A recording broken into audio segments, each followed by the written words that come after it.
Hello, I meant to upload this earlier. This is a section from the Revolutionary Rhetoric Podcast episode where I went over Indian communist history and labor history. If you want to check out the full one, it will be in the description. And then go subscribe to their channel and check it out.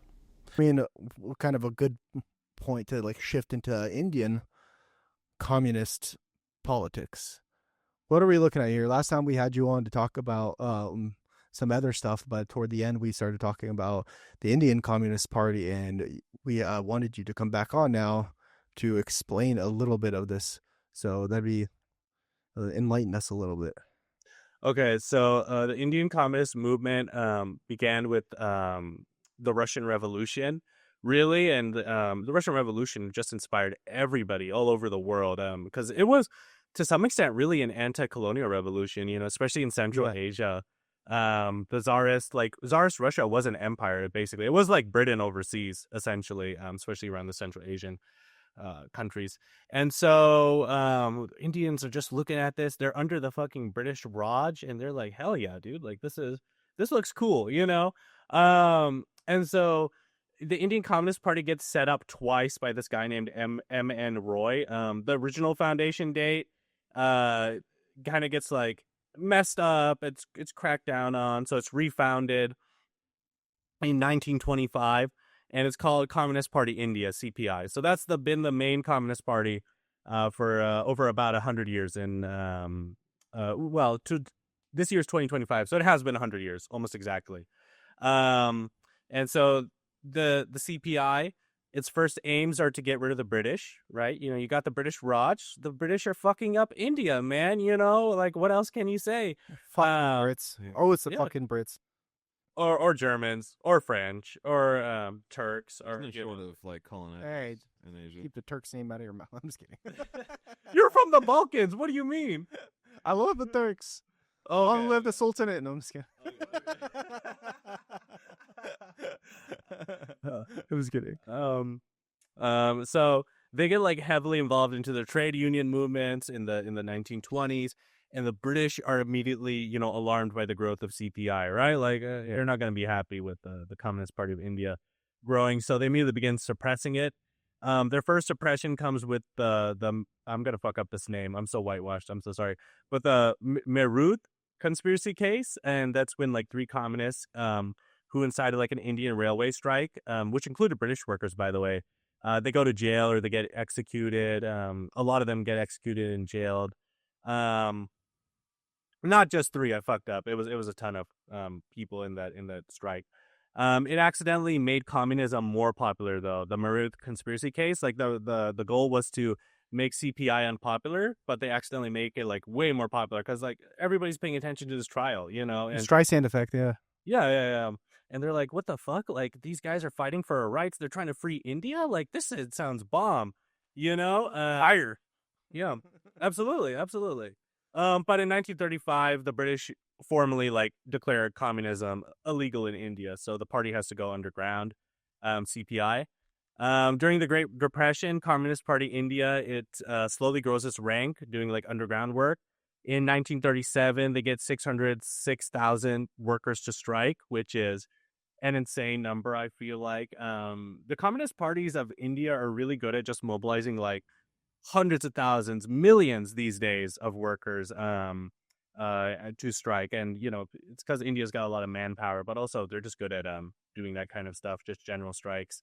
In the 1930s, the Communist Party would begin mobilizing peasants because they it's sort of an early realization of what Mao realized, right? The peasants are also ideological. The peasants need to be organized as much as the industrial proletariat. We can't just keep on working with this old Marxist idea that only the industrial proletariat is the revolutionary class, Yeah. They would work with Congress Party, which is the nationalist party that eventually overthrew the British and is today sort of the liberal leftish party. I hate to say it, but they're sort of the mainstream Democrats almost nowadays in modern day Indian politics. Not quite a 1-to-1, but that's the closest I can for American brains, sort of.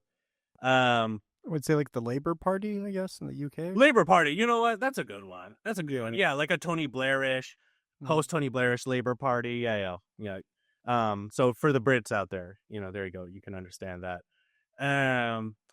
But they eventually get kicked out of the Indian Congress Party and its movement because, like, the capitalists in the Indian Congress Party don't like communism, right? Like, they may want India freed from the British, but they don't want it freed from the British because they like the Indian people. They just want to exploit the Indian people for themselves. Like, of course, that's what all nationalist movements are.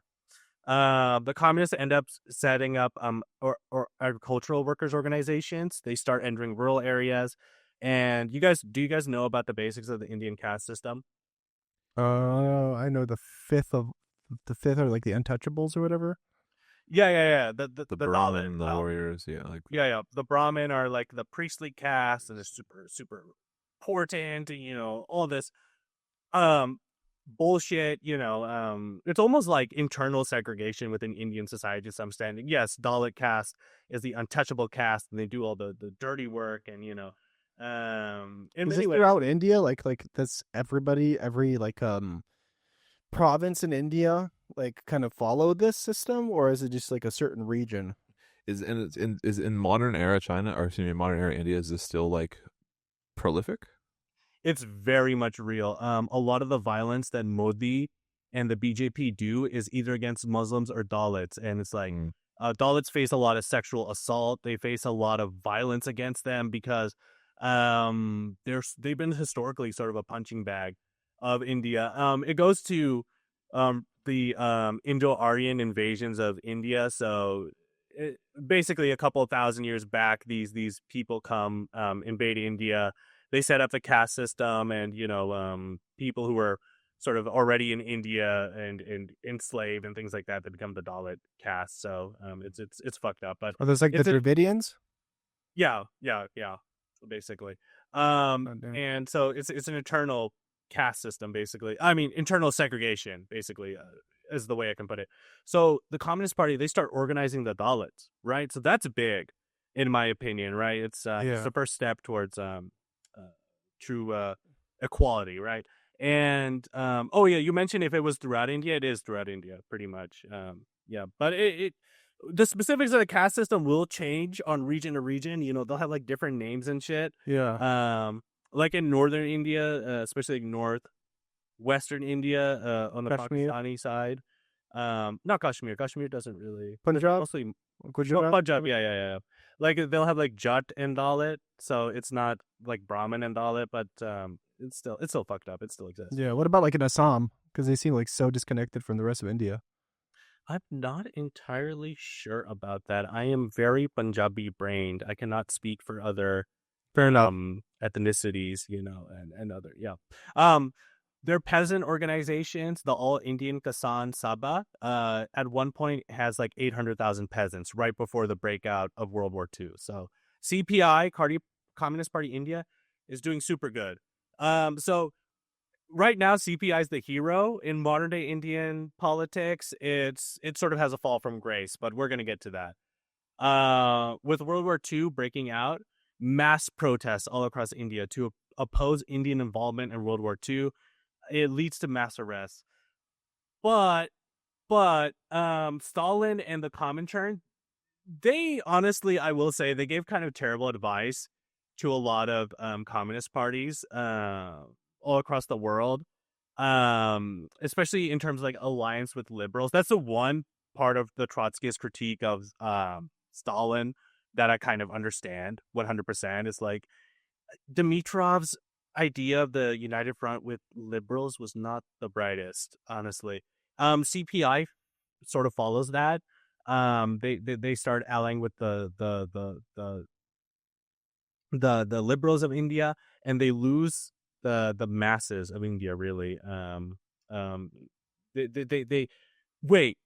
No, I completely fucked it up. The Comintern tells CPI to support the allies against the fascists, so they end up supporting the British. And the nationalists of India are actually against supporting the British, right? They're for boycotting the British. Gandhi leads this movement. We're not going to get involved in it. And so they accidentally end up against the masses of India because they're with the British to fight the fascists. But people in India are like, well, the British are sort of our fascists. Like they've already done worse to us. Like, why would we support them? In 1942, the Communist Party is unbanned. Okay, so they're sort of back. CPI is back legally.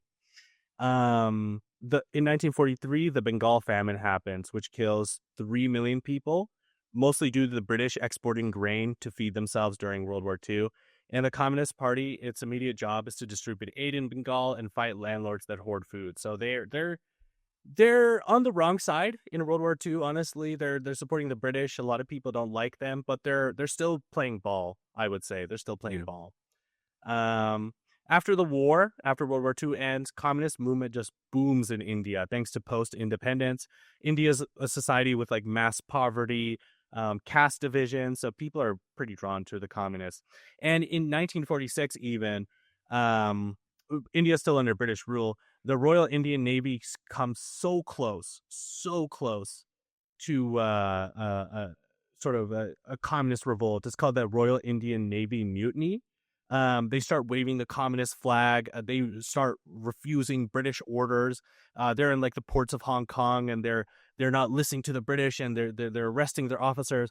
But it's mostly due to like poor living conditions in the Navy because the British aren't treating their Indian sailors well. But 100,000 sold sailors are in revolt, but it gets crushed, by the British. So it doesn't lead to any success. So India is officially independent on August 15th, 1947. British rule collapses in India. And this is when the Indian communist movement really hits its like identity crisis, I would say, because for about it's founded in like it was founded in 1927, it's 1947, so about 20-ish years. Their whole identity has been fighting the British, right? That's been their bread and butter.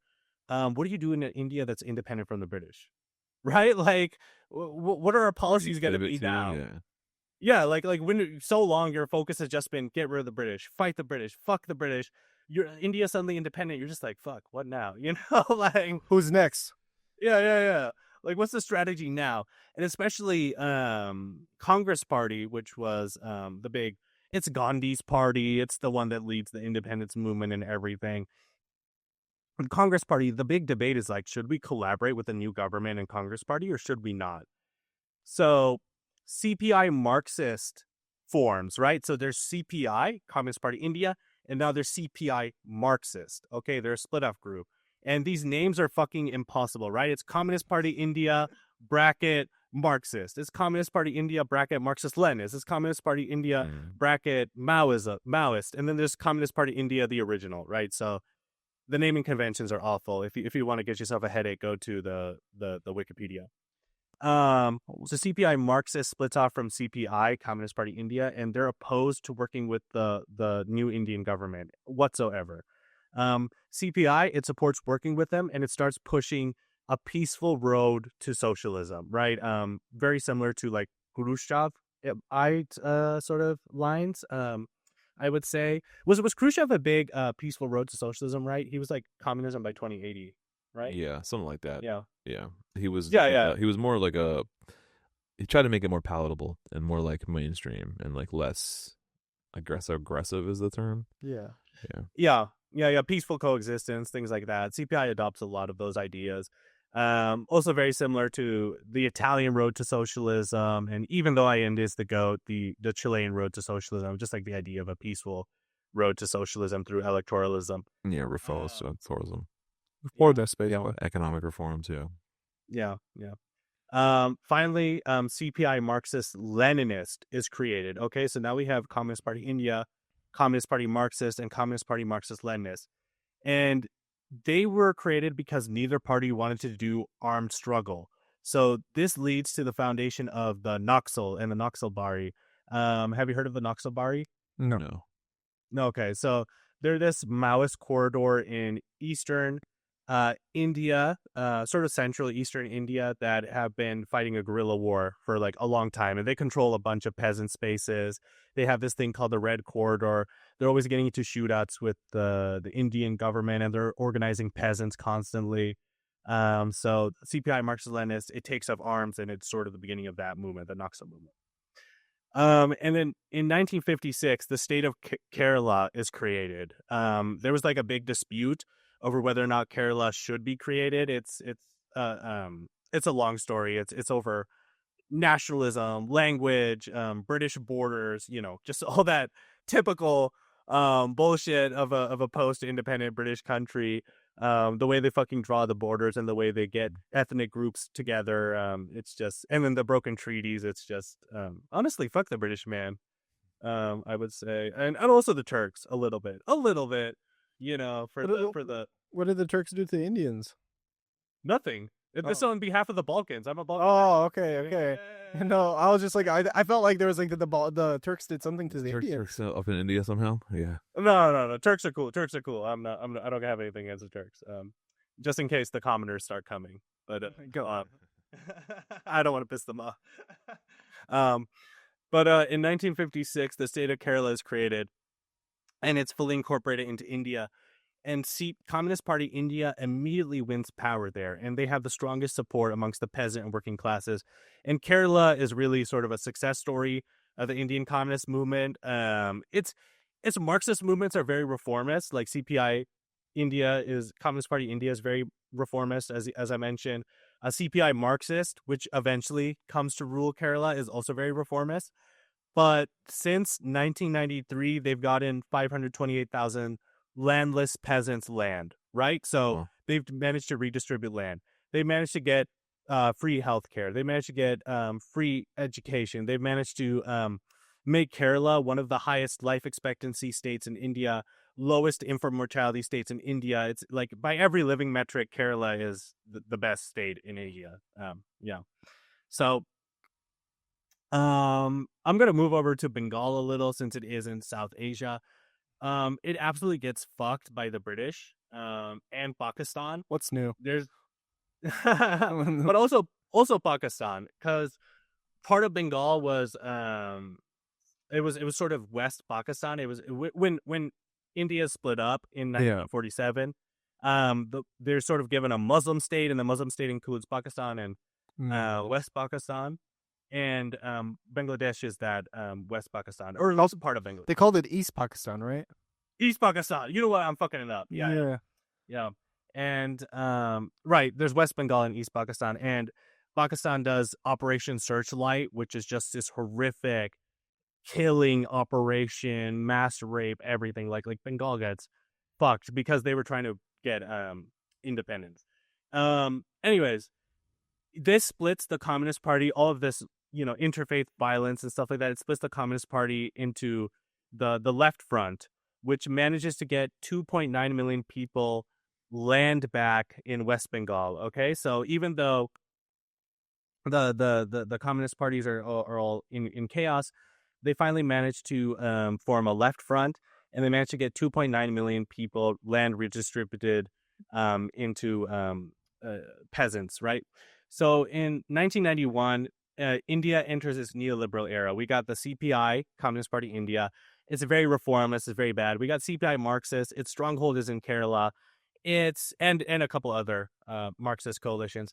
And it's also kind of reformist-ish. We got CPI Marxist-Leninists and CPI Maoist, which is waging a guerrilla campaign. And 1991, neoliberalism is coming in India. The Naxals, which I alluded to, they control the sort of red corridor. They came from the Naxal Bari uprising, right? So a lot of this stuff happens in Bengal, right? A lot of the left, I don't know why, but a lot of the left in India originates from Bengal. They're always giving us the best leftists. I don't know why. It's just something about it. Something in the water in Bengal. Something in the water, which is mostly Indian pollution. So unfortunately, they have horrible water. It sucks. It's all downstream basically. They come from the Naxal Bari uprising, which happens in West Bengal. Peasants need land. Peasants need rights, and shit gets dicey. They get their guns out. The Naxals are heavily inspired by Mao and the idea of people's war. And so they start waging a war against the Indian state, basically organizing peasants, giving the peasants what they want, and they set up the Red Corridor. And CPI, Marxist-Leninist, is led by this split-off group. It's founded by Charu Mahamdar, Kanu Sanyal, and Jungle Satnal. Jungle? Jungle, Jangal. I'm not very good with Okay, I pronunciation. thought you were saying Jungle. I'm like, dude, that's a dope ass name.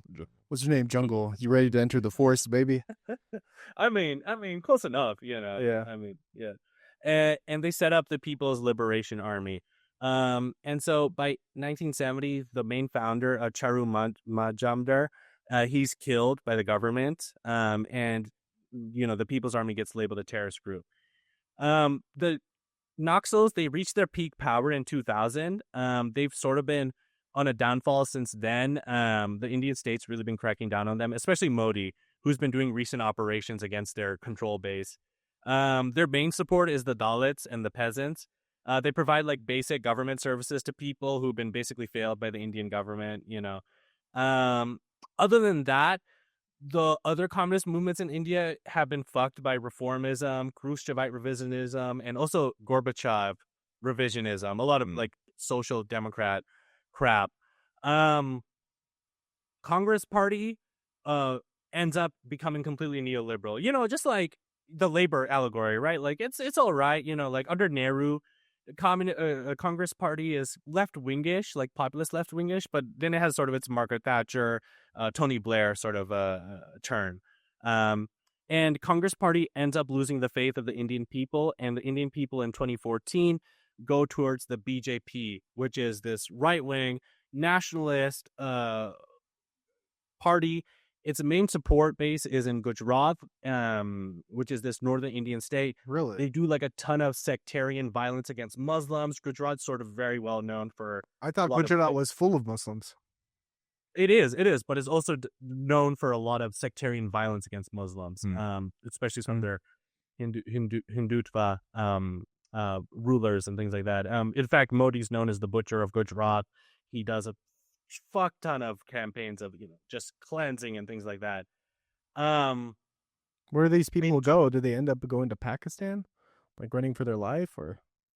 I mean, a lot of them end up displaced. They'll go to other states. They not necessarily Pakistan, and a lot of them will stay. A lot of them end up getting just stuck in communities. It's just not a good situation overall. Moving to different countries, obviously, but going to Pakistan is kind of hard because there's a whole beef there between the two. Oh yeah. Even if you're Muslim, Indian national. That's what I was going to ask. Like, what is the relationship between Pakistan and then Indian Muslims? Is there still kind of like tension between Muslims, Indian Muslims, and Pakistani Muslims?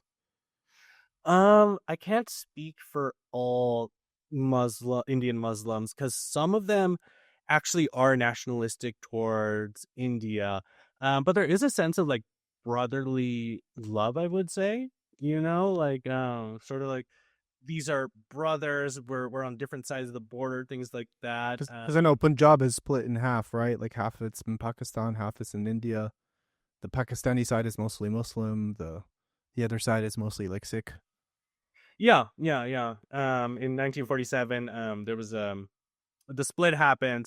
Muslim people are supposed to go this side. Hindu and Sikh people are supposed to go to this side. Punjab's mostly Sikh and Hindu. It's just it's complicated. It's complicated. I mean, there's definitely nationalism involved. Like Pakistani Punjabis will hate Indian Punjabis, even though like basically they're the same people. But then there's also like brotherly love. Like there's a lot of Sikh Punjabis who've gone back to their like old homeland or whatever, because like a lot of them are alive, right? Like a lot of them were only kids in like 1947, and they go back and like everybody in Pakistan's like super nice, and they're like, oh, welcome back, brother. So it's a complicated relationship, I would say. Sometimes nationalism gets in the way, sometimes love wins. That's what I'll say, honestly. Okay. Ain't that just the truth about humanity in general? Sure, honestly. Yeah. In 2022, the communist movement of India has been up, in my opinion, because in 2022, they managed to organize a strike of 250 million Indian workers. Wow. Which I believe is one of the biggest organized strikes in history in terms of just mass mobilization. They were striking against privatization, COVID-19 policies, railroad workers, farmers, industrial workers. They all refused to go to work. And also the BJP has been just privatizing the shit out of India's economy. So it was just a lot of protests against that. Modi has also started annexing Kashmir. The story of Kashmir is complicated. It's too much to go into in this podcast. If you want to, you can go into my podcast. We have an interview with a Kashmiri scholar. It's very similar to the West Bank and Israel. Yeah, we can leave that link below. Okay, yeah, I'll send it to you guys. It's very similar to the West Bank and Israel. It's sort of that kind of relationship, I would say, where it's like it's not exactly like Gaza, where it's 100% controlled by India, and India is just bombing the shit out of it. But it's like slowly but surely, Hindus are taking over and Indians are taking over Kashmiri land. Is it like like the West Bank where there's like illegal settlements? Oh yeah, exactly. Except they've been legalized now, so a lot of land grabs have been legalized. There's a lot of just military presence. There's like, I believe, like 5 Indian military members to every Kashmiri resident. Wow. Like they're outnumbered. They're outnumbered. Yeah, Wildly occupied. Yeah. So Pakistan doesn't have any military claims there. It's just India like physically claiming it. There's been a ton of fights over that. Basically, I know recently we watched that whole fucking skirmish going on. Yeah, there was a bunch of movement just a couple months ago. Yeah. 6 months ago. Yeah. Pakistan does claim parts of Kashmir, and then India claims other parts of Kashmir. And I would say Pakistan has more influence on the. Oh God, if I mess anything up, there's gonna be 100 different comments. The Jammu? I believe the Balochistan side. I'm fucking up. Hold on. Balochistan. The Balochistan that's on the southern end of. Right, that's southern Pakistan.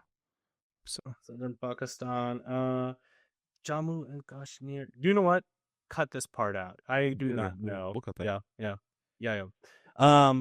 So in 2019, again, 2016, the Indian Communist Movement leads a strike for 180 million workers. 2019, general strikes for higher minimum wages. In 2020, the farmers protest, mostly small farmers protesting.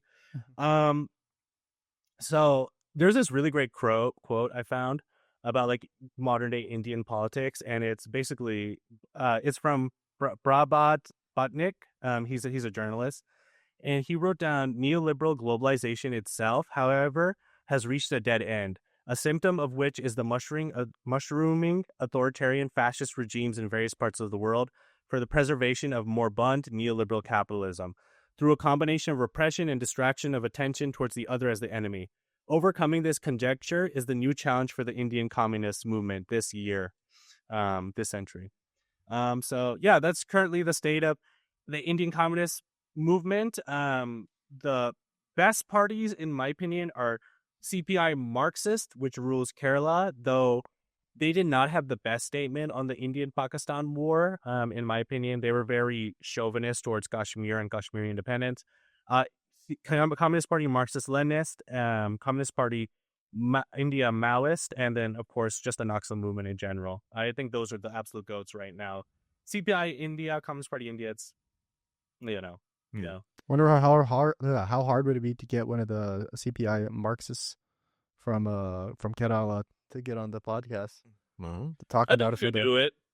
Well, I think you can do it. I was just looking up. There's still there is in the I'm gonna butcher these names, but in the Indian Parliament, I assume it's like the upper and the lower chambers of the Indian House. There are still elected representatives from CPI in India, although it's Lok Sabha. That's the Lok Sabha, and then the Rajya Sabha.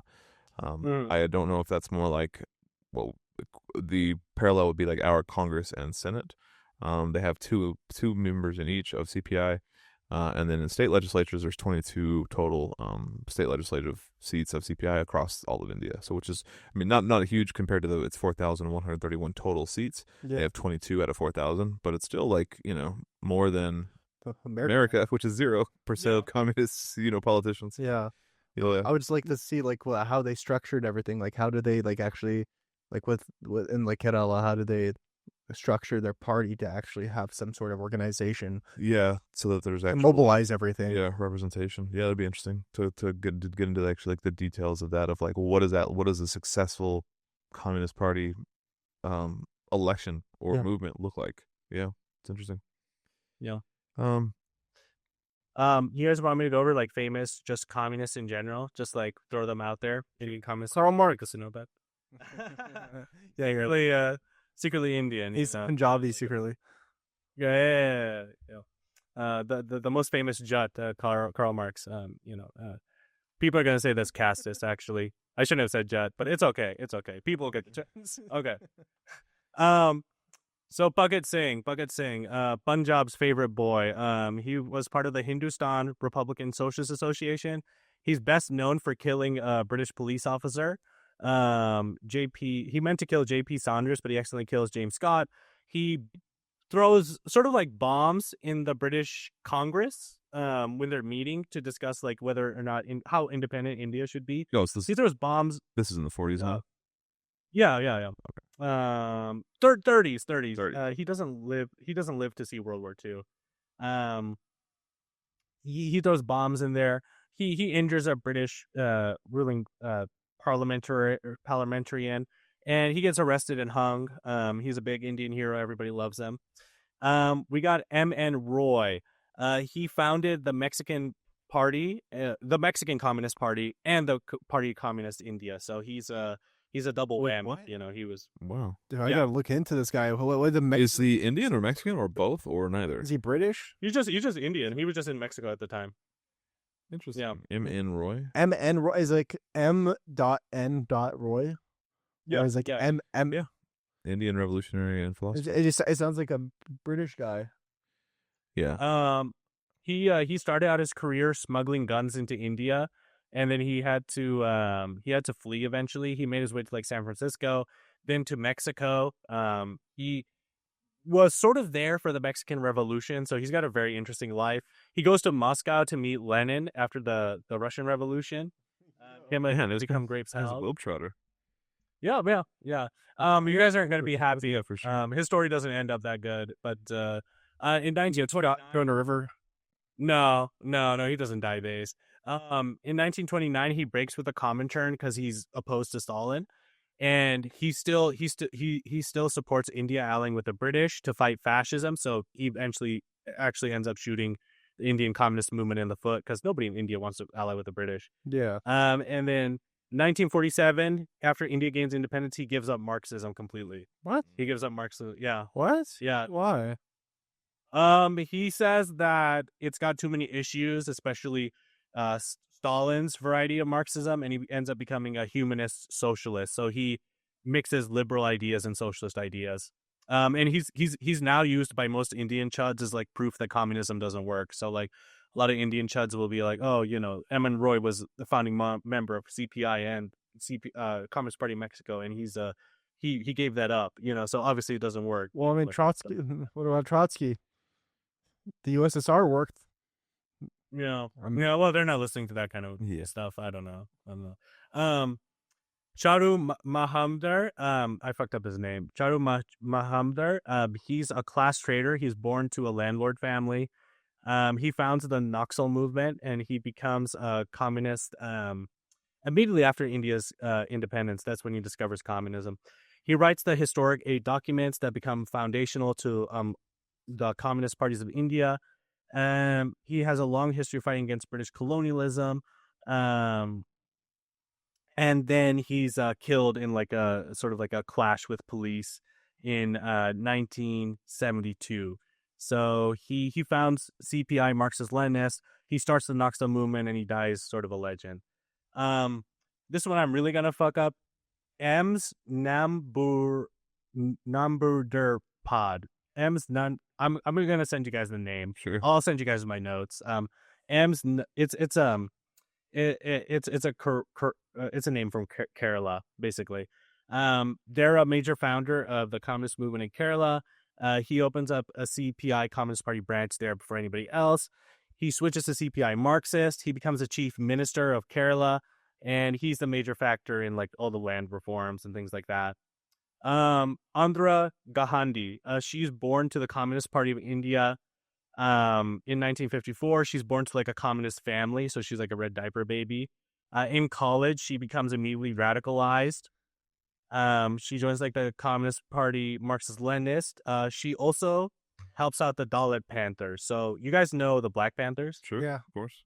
Yeah. India had its own version of that for Dalits. So it's pretty cool. What they did. Yeah. In the 1990s, even though she's sick, she gets okay. Andhra Gandhi, she is such a badass because, and I fucked up her name. Oh, by the way, but she's such a badass because she's literally gets diagnosed with like a sickness, and she spends 3 years still waging guerrilla warfare in the jungles of India. So like, you gotta hand it to her. Yeah. Like getting it now is getting told by the doctor that you're sick, you're not gonna make it, and immediately just picking up the Glock and going to the jungles to, I mean, what else? I would do that. Shit. I'm like, Yeah. I'm gonna die. I might as well just go out like with a bang. Goddamn. Yeah. She Absolutely, like a strengthens- boss. Yeah, absolute boss. She strengthens the party ties to the women's movement. She also in 2007 she feels like the Marxist-Leninist party isn't that good, so she founds Communist Party Maoists. So that's the thing. I mean, there's so many breakaway parties; it's hard to keep track of. And Andhra Gandhi, she has the best works on Marxist feminism I think ever written. I'm a really big fan of her critiques of liberal feminism. I highly recommend you check them out if you're interested in like Marxist feminism or anything like that. Kanak Okay. Mukherjee, she became a communist after seeing her cousin widowed and like her cousin's like struggling to survive. She's a strong fighter for women's rights. She joins the communist study circles. Nope. She becomes Oh, okay. Which part did you lose me at? No, I think you're good now. I think you're good now. You can keep going. Okay. It was just like on and off for like 10 seconds. Okay. She joins communist study circles. She founds MARS, which is the Women's Self-Defense League. Mars. She becomes a member of the Communist Party India. She becomes a founding member of Communist Party Marxist. She fights against sex trafficking. She fights to get food in Bengal during their famine. She gets elected to Indian Parliament twice. So, yeah, that's about it. I try to give a good mix of male and female communist badasses. No, that's great. That's Oh, yeah. That's an awesome list. It's interesting, like, we know very much, like, especially like studying it a little bit, is like the neoliberalism that kind of started like ramping up, at least like hyperspeed in the 80s under Thatcher and Reagan, in the Western world, and that's like caused this, like, that's basically the doorway that led to the modern rise of fascism. Was that started with that neoliberalism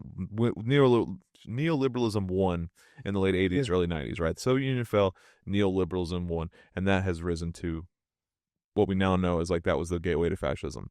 It's interesting to see that perspective in other parts of the world that like are not checked in on by Western leftists as much, right? Like Western leftists living in America, we know very little, by and large, of like the Indian Communist Party. Very little. And that quote you gave basically sums up like what we know to be true from the Western perspective, but it's just interesting that like, it's just I just like that. It's, that's a universal truth regardless of where you are, that the rise in neoliberalism has also affected places like India. And now we have Modi. And now we have Modi, right? Yeah. I don't know if there's an analog for neoliberal prime minister. Would that be Indira Gandhi? I'm not sure. Because she died before Reagan was elected. No, she was sort of. I don't know enough about. Yeah.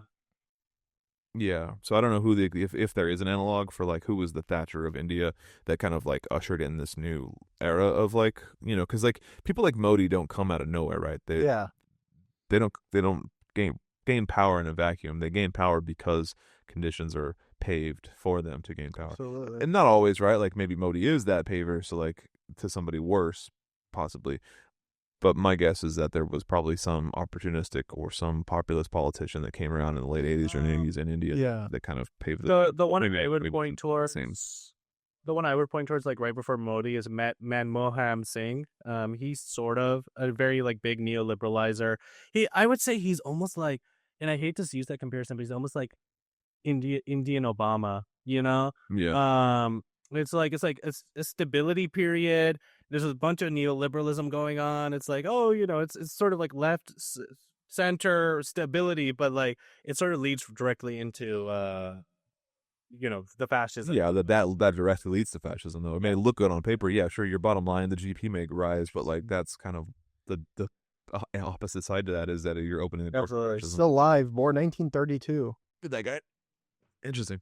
Yeah, born. I think he's still alive. His spouse died last year, and he was prime minister from 2004 to 2014. And he was actually born in Pakistan, modern day Pakistan. Yeah. Because It was 1932 before the partition. Yeah. Well, I got a question for you, Poke, if you don't mind. Like, what is this is kind of on more of a personal level. Like, what is your relationship with either Indian politics or India in general? Like, do you still have family there? Do you still visit? Like, what is your personal relationship with India? So my connection to the Indian communist movement is mostly through the Naxals. So I have an uncle. His name is Naper Tudike, and in the 60s, he was like in university. Honestly, most Indian radicals, they became radicalized in universities, which is funny because their parents send them to like university to like, I don't know, like get rich. It's like to be doctor. I'm saying, doctors, lawyers. It's like you can become back a communist. Yeah, so. He gets super into the rising like Maoist currents, especially with like the CPI splits in the 60s. He's just a badass. He's been a longtime fighter for workers' rights. He found his own branch in Punjab. It's called the Farmers Labor Union. Well, he helps found it. He's the vice president of it right now. This is your he's my uncle. That's awesome. Yeah. Did you ever have him on your podcast? He doesn't speak English. And shout out to him. He had a heart attack recently. Okay. He's recovered. Nice. He's recovered. But no, his house is super cool. I mean, I visited Punjab a bunch of times. I love visiting Punjab. And his house is like this 3-story ass house, and there's just this big ass hammer and sickle for anybody to see like 3 miles out. It's like your own little. The CPI logo is still just the traditional hammer and sickle. There's no bullshit. Like they didn't change anything. Like, did he ever get scared with like just like blatantly having it up there? He's been in and out of jail his whole lifetime. This one time for Naper Tudike, my uncle, they literally locked up, like they went to his house. I don't know, the police are kind of weird, especially in the rural areas. They grabbed like literally every single item in his house and they threw it with him in jail. And then they grabbed one of his cows because like he owns cows. He's like a farmer. And they put the cow in jail with him. So he's in jail with like every single plate, every single thing in his house, and a cow in his jail cell. And I think they were like trying to like torture him or something Could be better because then he'd just be like comfortable. He'd like, I have all my stuff. No. He found it hilarious. I mean, he's getting like tortured by these guys. He's like, those cows are they're beating him, but like the cow and all his plates and everything in his house are like right there. Like, it's bizarre. It's so weird. Yeah, that's his favorite story to tell. Well, just like you see like CPUSA and every major Western communist party, even in England or in America, they had to change the logo, right? Because there's this like stigma with the hammer and sickle. They've changed it so much that you don't immediately recognize it as a hammer and sickle. And I like that CPI is like, nope, fuck that. It's just a hammer and sickle, just straight up. No unadulterated, the original 1917 Russian hammer and sickle, or at least very similar to it. Yeah, because like traditional, like immediate post-independence India, it was very close to the Soviet Union. India, within its constitution, even has the words, this is a socialist state. It's never really been a socialist state. But like everybody who was part of the independence movement, like Nehru, Gandhi, whatever, these guys, they were super close to all the communists. Like Che Guevara visited Nehru.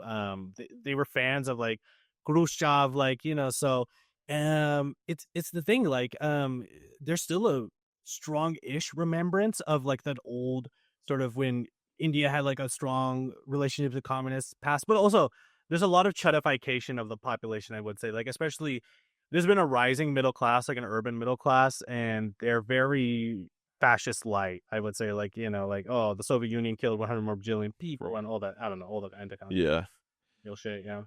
There's a very like often kind of quoted parable on the left about how like during the I think it was the Bengal famine or one of the Indian famines, Churchill and the British refused to help, but it was Stalin who shipped in a bunch of grain. I forget the details of that, but is that culturally significant within India? Is that like referenced or even like made mention of, or is that more of a Westerner's defense of Stalin that India doesn't really take too much credence by? Not much people know about that. A couple communist parties will talk about it a lot of times, but it's not well known in the public. Stalin's best legacy in India is probably like this southern politician whose name is J.V. Stalin, named after Stalin. But he's a liberal, so I don't know. His parents just like Stalin as like a nationalist, something like that. What a wild story. What? Yeah. His name is J.V. Stalin, but he's a liberal. Stalin is rolling over in his grave right now. Well, what was the line? I'm trying to pull it up. It's like, documents can wait, but hunger cannot. Is that? Yeah. I don't That's know how true that is. It's the sources are hard to tell by. I mean, the fact that the sites that I have found for that, they are from Indian Communist Party, so I tend to believe that it's true. But like, I don't know what they're referencing exactly. Okay, I'm just curious, like what the Indian take on Stalin is, just from that specific anecdote.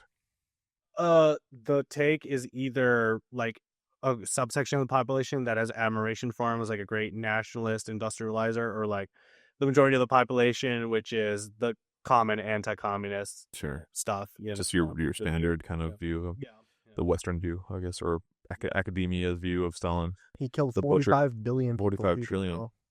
100 gajillion. With his big spoon, he ate all the wheat. In Ukraine. Well, thanks so much, Poke. This was an awesome conversation, man. I think we're at an hour 45, so we probably want to wrap it here and let you go. I know I have homework to do and work to get to, but we really appreciate the conversation. Thanks so much for enlightening us with this amazing story of the Communist Party of India and all of their different subsects. Really appreciate you on, man. Where can the people find you? Where should they be following you at? You can just search up Pokepreet or not Pokepreet on TikTok. That's where I mostly post. And then I also have a podcast called the Pokepreet Podcast, and look out for an episode with Professor Gerald Horn, the academic who rewrites history. That's going to come out soon. Awesome. And all of those links will definitely be in the description, both in our audio podcast and on YouTube. Speaking of, don't forget to follow us, Revolutionary Rhetoric Podcast, wherever you get your podcasts, both audio and on YouTube. If you're watching this on YouTube, go ahead and like, comment, share, subscribe. If you're listening to this on the audio version, give us a 5-star review, leave a little comment there, and follow us on social media, TikTok, Instagram, Twitter, Revolutionary Rhetoric. We have a Discord. We have Patreon, a free Patreon, where you can find bloopers, outtakes, some extra content. All of the links will be in the description. But as always, the website to PCRF, the Palestinian Children's Relief Fund, will be the first link in the description below. Before you do anything for us, make sure you go reach out and give those folks some love. If you can, donate to the PCRF. People in Gaza still need our help. That is still not over. It's only getting worse. And now that the hunger, as we mentioned in the last episode, the hunger is going to reach kind of this apex point. Things are about to get bad in Gaza. So definitely they need your help now more than ever. Cool. Poke, Thank you so much, man. We really appreciate the conversation. Thanks for coming back on. Amazing to have you. Yeah, of course. Yeah, of course. I had fun. See you guys. See you. See you,